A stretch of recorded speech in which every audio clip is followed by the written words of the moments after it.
Fala, meus parentes, tudo 100% com vocês? Eu sou o professor Vlad Parente, o seu professor de Física, e hoje iremos corrigir a questão de número 31 da Universidade Federal de Roraima, 2019. Vamos ler comigo. Duas substâncias A e B são misturadas em um recipiente que está inicialmente a temperatura de 30 graus Celsius. Algum tempo depois, a mistura atinge o equilíbrio térmico em 50 graus Celsius. Assinale a alternativa que mostra a capacidade térmica do recipiente. Considere, substância A tem a massa de 1 kg, temperatura inicial de 80 graus Celsius e o calor específico de A vale 120 joules por quilograma graus Celsius. A substância B tem a massa de 2 kg, a temperatura inicial de B é 70 graus Celsius e o calor específico de B é 200 joules por quilograma graus Celsius.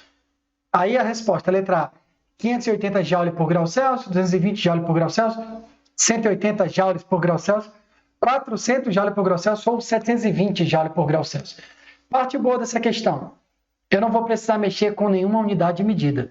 Se você perceber, as massas já estão em quilogramas, a temperatura já está em graus Celsius e a capacidade térmica ele quer em joule por grau Celsius. O calor específico está em joule por quilograma grau Celsius, então eu não vou mexer em nenhuma unidade de medida. Agora, o que eu tenho que saber para resolver essa questão? Eu tenho que entender a troca de calor entre os corpos. Imagine que peguei um copo, coloquei água e gelo, e aí água e gelo atingiram o equilíbrio térmico. Nessa questão, ele está levando em conta o copo, que é o recipiente. Então, esse recipiente vai ter uma capacidade térmica. E essa capacidade térmica a gente vai já entender como é calcular ela. Vamos comigo. Para começar, as equações que eu uso em calorimetria, nessa parte, ó. Que macete, que mole, e o calor igual a capacidade térmica vezes ΔT, vezes a variação de temperatura. Essa capacidade térmica também pode ser medida por massa vezes calor específico da substância. O calor específico ele pode ser dado em várias unidades de medida, e dependendo das unidades de medida dele, você vai ter que transformar as outras unidades que estão na questão. Como a gente já disse, nessa questão, eu não preciso transformar ninguém, está tudo certinho. Aqui nessa questão, o calor específico está em joule por quilograma grau Celsius. O que é mais usual, ele aparecer em caloria por grama grau Celsius, ou no SI, joule por quilograma Kelvin. É sempre uma unidade de energia, que é calor, dividido por massa, vezes temperatura. Já a capacidade térmica é joule por grau Celsius nessa questão. Pode ir lá para as respostas. O mais usual dele é caloria por grau Celsius. No SI, joule por Kelvin. Então, dá para perceber pela unidade de medida, né? Ó, se eu pegar esse ΔT, temperatura aqui, e passar dividindo, vai ficar calor sobre variação de temperatura, que é como eu calculo a capacidade térmica. Então, o calor nessa questão vai ser dado em joule e a temperatura em graus Celsius. Então, fica joule dividido por graus Celsius. Primeiro, vamos entender o que ocorreu com o corpo A. Vamos lá. O corpo A ele variou a temperatura, né? Ele tem a massa de 1 kg, ele estava na temperatura inicial de 80 graus Celsius e ele passou para a temperatura do equilíbrio térmico. Todo mundo ficou em equilíbrio térmico no final. A substância A B e o recipiente, que eu vou chamar de C. Vamos substituir os dados. A massa do A 1 kg, o calor específico 120 joule por quilograma grau Celsius e a variação de temperatura, olha que interessante. Final, 50, menos o inicial, que é 80. 50 menos 80 menos 30, multiplicando tudo, o calor de A ficou menos 3.600 joules. Fisicamente, o que significa? Significa que o A perdeu 3.600 joules de calor, né? Dessa energia, ele perdeu para os outros corpos, né? Para o C, no caso, que foi o que aumentou a temperatura. Vamos ver o que ocorreu com o corpo B agora. Olha aí. O B também variou a temperatura, ele tem uma massa de 12 kg, temperatura inicial está a 70 graus Celsius e ele atingiu o equilíbrio térmico. Ficou 50, que macete. Sempre que há variação de temperatura, eu uso que macete.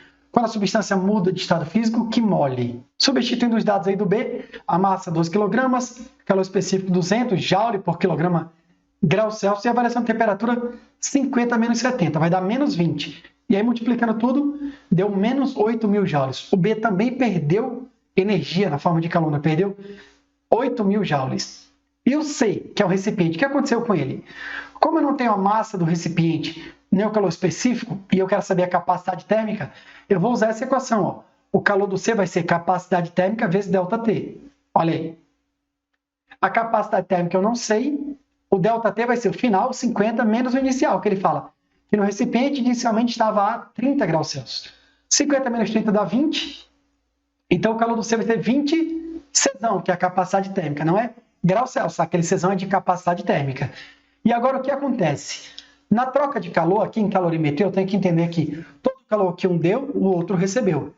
Então, se eu estou com 3 caras ali misturando, misturei 2 caras no recipiente, todo mundo trocou calor, se eu somar o calor de todo mundo tem que dar 0, porque o calor que um deu é igual ao calor que o outro recebeu.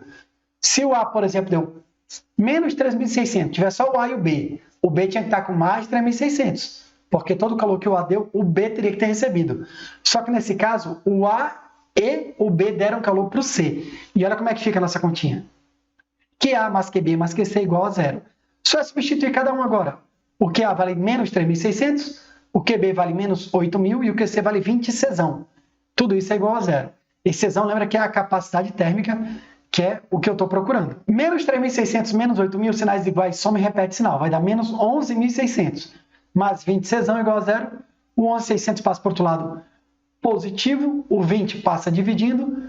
11.600 dividido por 20 dá exatamente 580 joule por grau Celsius. E a resposta certa, então, fica letra A. Espero que vocês tenham gostado desse vídeo. Se curtiu aí, dá um like aí nesse vídeo, se inscreve no nosso canal e ativa o sininho, porque toda semana a gente está colocando vídeos novos para você aprender mais e mais o que cai na Universidade Federal de Roraima e outros vestibulares do nosso Brasil. Muito obrigado, fique com Deus e até o próximo vídeo, se Deus quiser.